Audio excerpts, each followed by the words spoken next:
Hello दोस्तों, तो कैसे हैं आप सब लोग। आई होप सब बढ़िया होंगे और स्वस्थ होंगे। तो चलिए कर लेते हैं आज की वीडियो की शुरुआत। और मैं आपको बता दूं, मैं पिछले 10 दिनों से विपश्यना सेंटर देहरादून में हूं। विपश्यना करने के लिए मैं यहां पर आया हूं और 10 दिन मेरे यहां पे पूरे हो चुके हैं। तो इस वीडियो में मैं बेसिकली आपको पूरा विपश्यना की जानकारी दूंगा और बताऊंगा कि किस प्रकार का यहाँ पर कैंपस है, क्या क्या हमने यहाँ पर किया। आप भी यदि चाहें तो 10 दिन का कोर्स ज्वाइन कर सकते हैं, लेकिन पूरी जानकारी के लिए पूरी वीडियो देखना बहुत ज़रूरी है। विपश्यना विपश्यना भारत की एक प्राचीन मेडिटेशन टेक्निक है।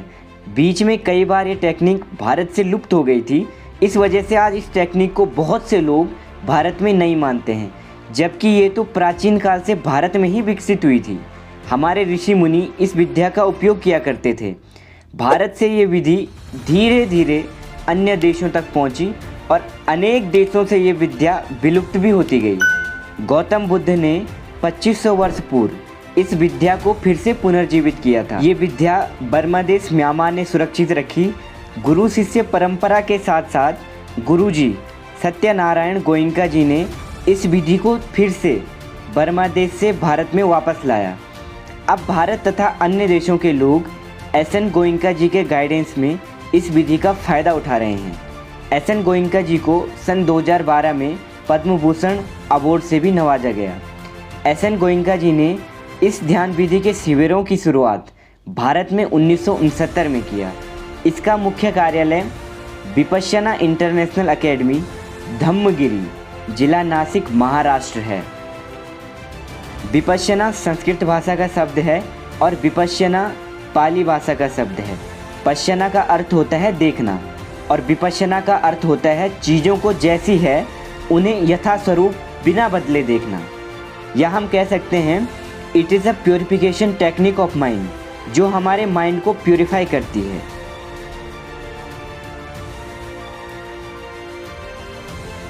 तो चलो जानते हैं कि आखिर विपश्यना में करते क्या हैं। आती जाती सांस को देखना होता है कि वह हमारे नाक के तिकोने हिस्से में कहाँ पर टकराती है।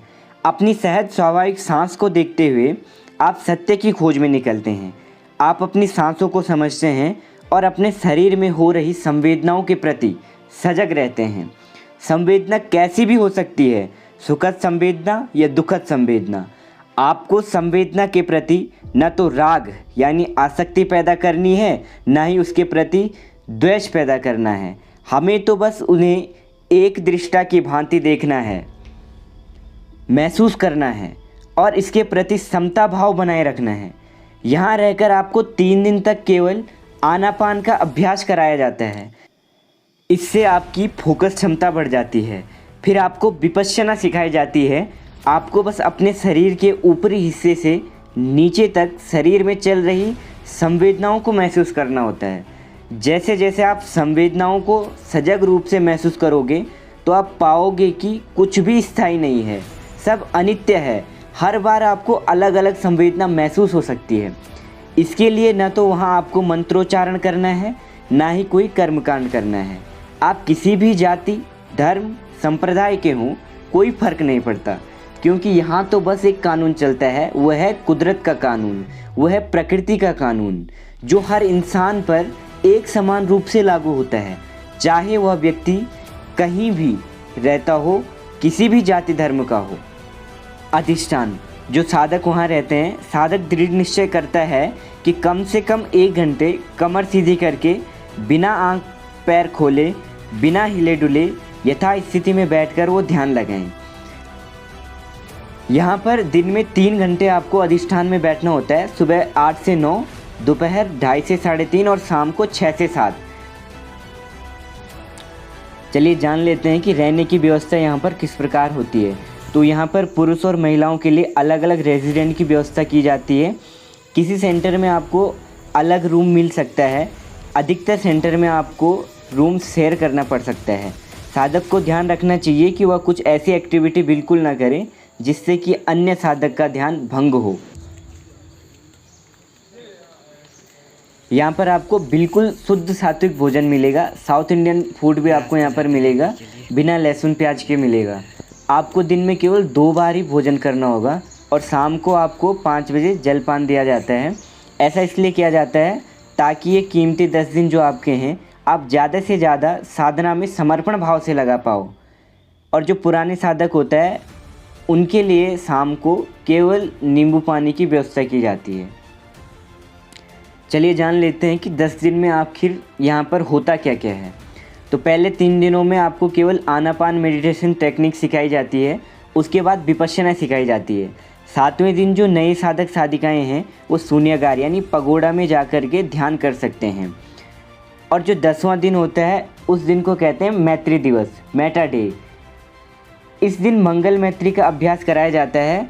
चूँकि हमारा मौन टूट जाता है तो हमें विपश्यना संबंधित फिल्में भी दिखाई जाती है।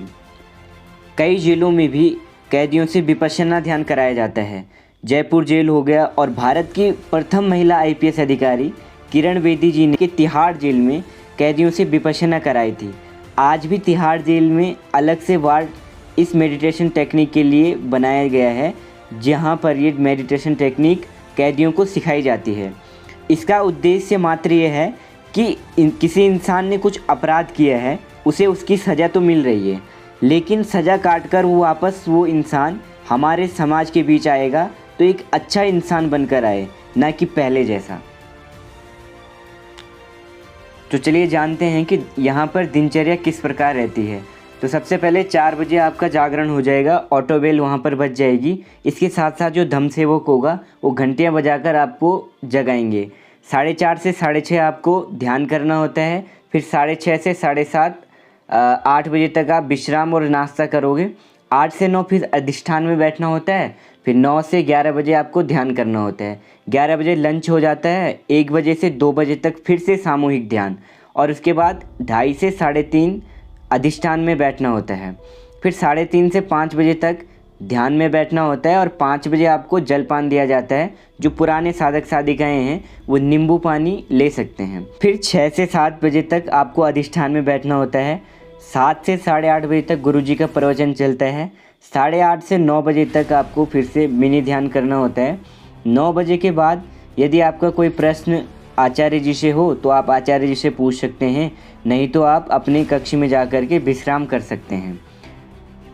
चलिए जानते हैं कि कायदे और कानून वहाँ पर क्या क्या होते हैं। सबसे पहले तो आपको आर्य मौन का पालन करना होता है। आर्य मौन यानी नोबल साइलेंस। 10 दिन तक आपको किसी से भी कुछ बात करने की अनुमति नहीं होती है। आपको केवल अकेले चलना है, आपको आई कांटेक्ट से बचना है।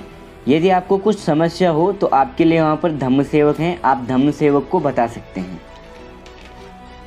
आपको अपना लैपटॉप, मोबाइल सब वहाँ पर जमा करना होगा। किसी भी जानवर को आपको हानि नहीं पहुँचानी है, आपको झूठ नहीं बोलना है, आपको नशे से दूर रहना है। तो चलिए बात कर लेते हैं कि यहाँ पर फ़ीस कितनी है। तो ये कोर्स आपके लिए बिल्कुल फ्री है।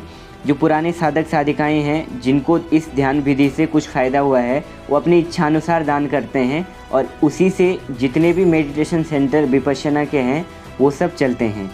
आप यदि ये ध्यान विधि करके निकलते हो, आपको कुछ फ़ायदा होते तो आप अपनी इच्छानुसार दान कर सकते हैं। आपको कुछ भी किसी भी तरीके से किसी भी व्यक्ति से फोर्स नहीं किया जाएगा। आपको वहाँ पर क्या क्या लेकर के जाना है। बेडशीट और तकिया आपको वहाँ पर मिल जाएगी। यदि आप अपनी भी ले जाना चाहते हो तो आप ले जा सकते हैं।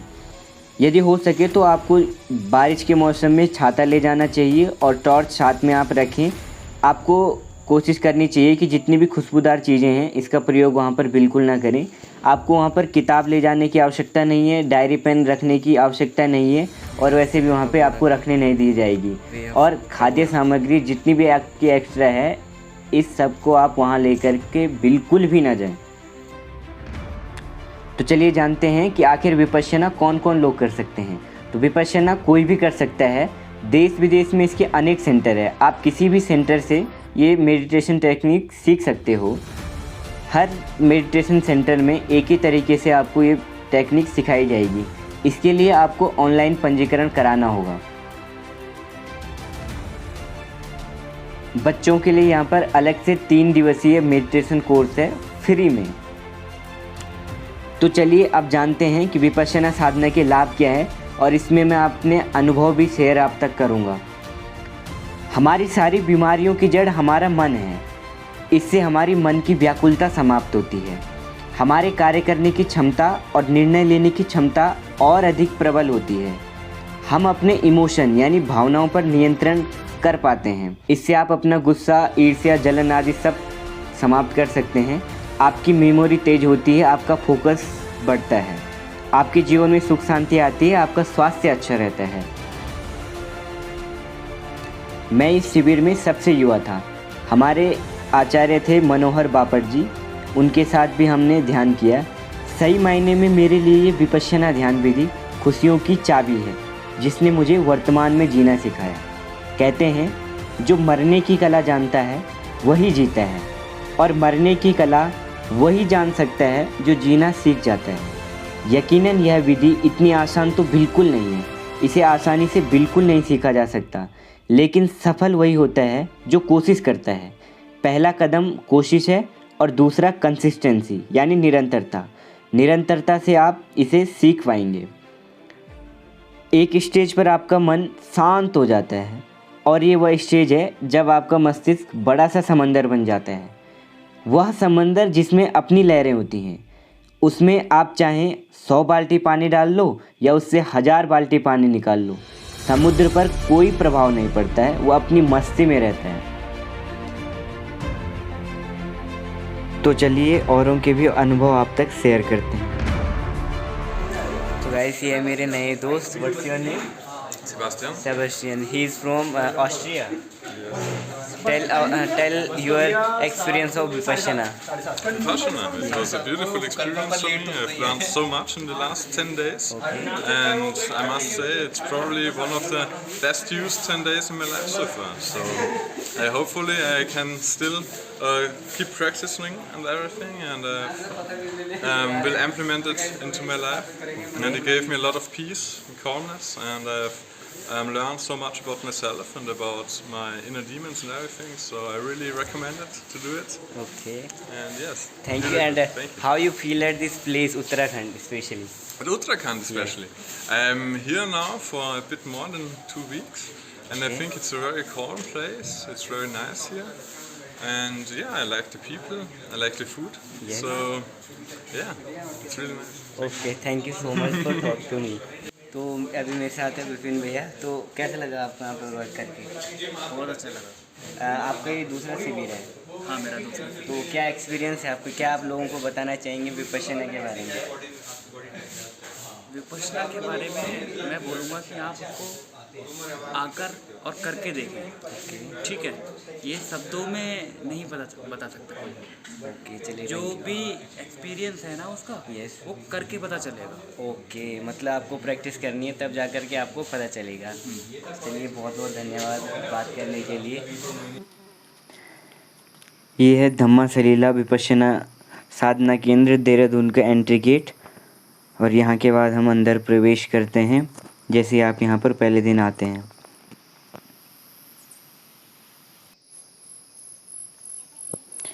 अभी मैं आपको लेकर के चल रहा हूँ धम्मा कक्ष में, जो मेडिटेशन हॉल है, जहाँ पर बैठ कर के सब लोग सामूहिक साधना करते हैं। उससे पहले आप इंस्ट्रक्शन पढ़ सकते हैं कि क्या क्या इंस्ट्रक्शन आपको अंदर जा कर के फॉलो करनी पड़ती है।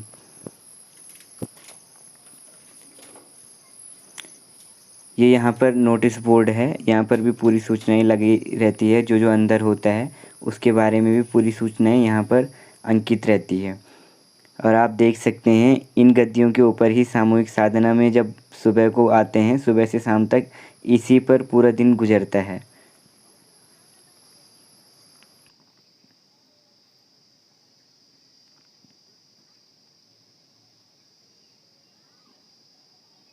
ये यहाँ पर कैंपस है,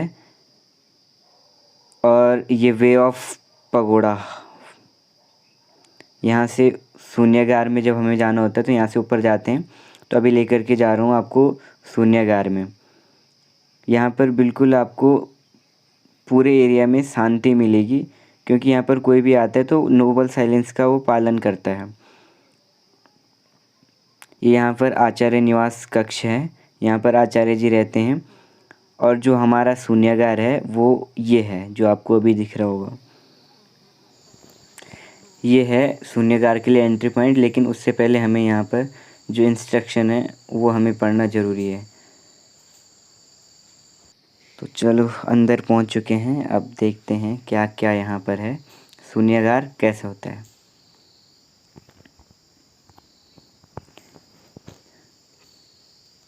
जैसे आप शून्यागार में एंटर होते हैं तो जो आपकी सेल होगी उसका नंबर ऊपर दरवाजे के ऊपर लगा होगा। आपको अपनी ही सेल में जा कर के बैठना होता है। तो ये मेरा कक्ष था, मैं आपको दिखाता हूँ अभी लाइट खोल के।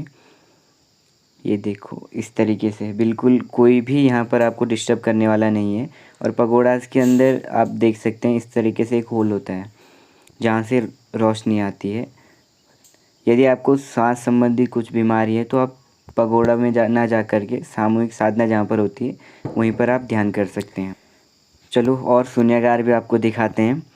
जो ये देहरादून में विपश्यना सेंटर है, यहाँ पर 70 शून्यागार है।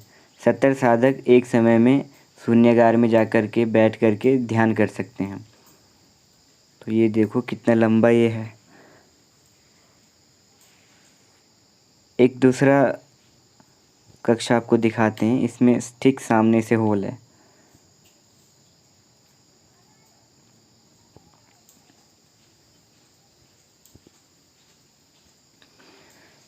बस यहीं तक है। अभी वापस आपको दिखाते हैं इस वाले एंगल से। ये देख सकते हैं आप, नीचे से एक जाली लगी रहती है और पगोड़ा के अंदर एक होल होता है जहाँ से रोशनी आती है। और प्रत्येक कक्ष के ऊपर कक्ष की संख्या लिखी रहती है। आपको जो सेल आवंटित की गई है आप उसी सेल में जा कर के ध्यान कर सकते हैं। किसी अन्य की सेल में घुसने की इजाज़त आपको बिल्कुल भी नहीं है।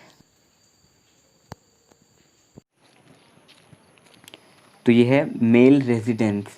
तो यहाँ पर ही लोग रहते हैं, सोने के लिए यही कक्ष हैं। देख सकते हैं क्या शानदार जगह यहाँ पर है।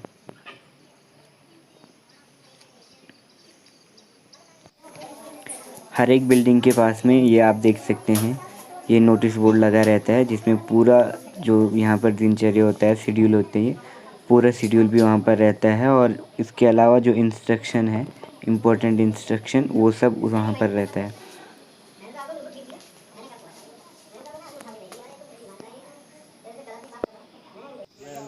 आज 10वां दिन है तो अब सब लोग आपस में मिल सकते हैं, बातचीत कर सकते हैं। तो ये लोग अपनी मस्ती में लगे हैं। इधर करो भैया इसका मुझे। ये अरे गजब। एक दूसरी थी, वो कहाँ है? वो भी बड़ी मस्त थी। वो वाइट वाली ना? हाँ वाइट वाली। आपकी फोटो खींचता हूँ मैं।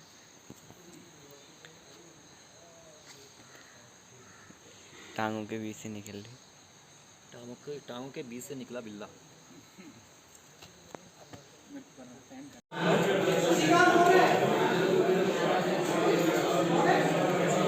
हाँ मैं इसको करूँगा, ये जाना चाहिए, करूँगा मैं इसको।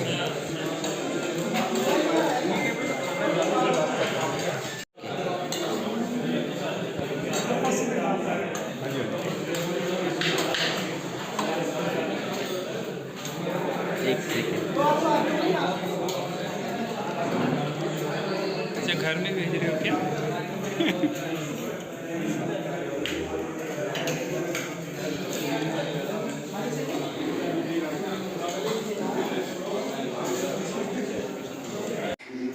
ये है आज का भोजन। ये पूरी है, पूरी छोले, और आप देख सकते हैं पूरी छोले हैं और छोले के साथ में आपको खीर मिलेगी।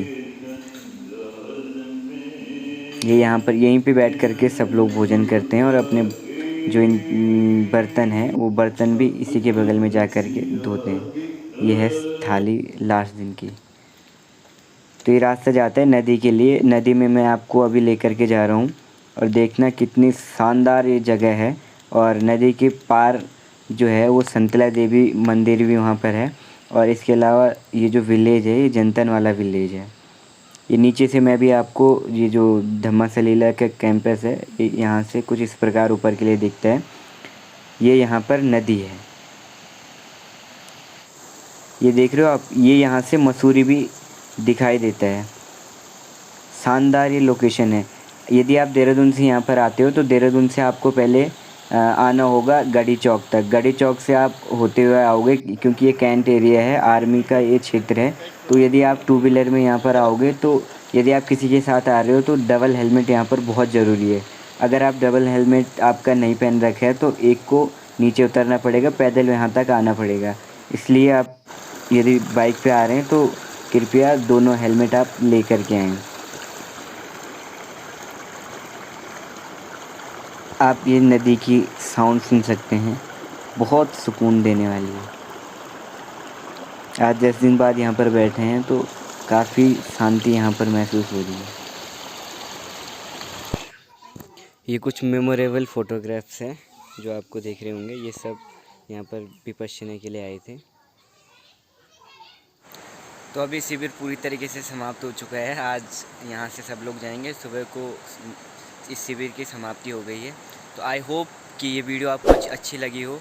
यदि अच्छी लगी तो इस वीडियो को लाइक कमेंट शेयर करें, और यदि आप अभी तक इस चैनल पर नए हैं तो इस चैनल को सब्सक्राइब ज़रूर करें। Thank you. भवतु सब मंगलम, सबका भला हो, सबका मंगल हो।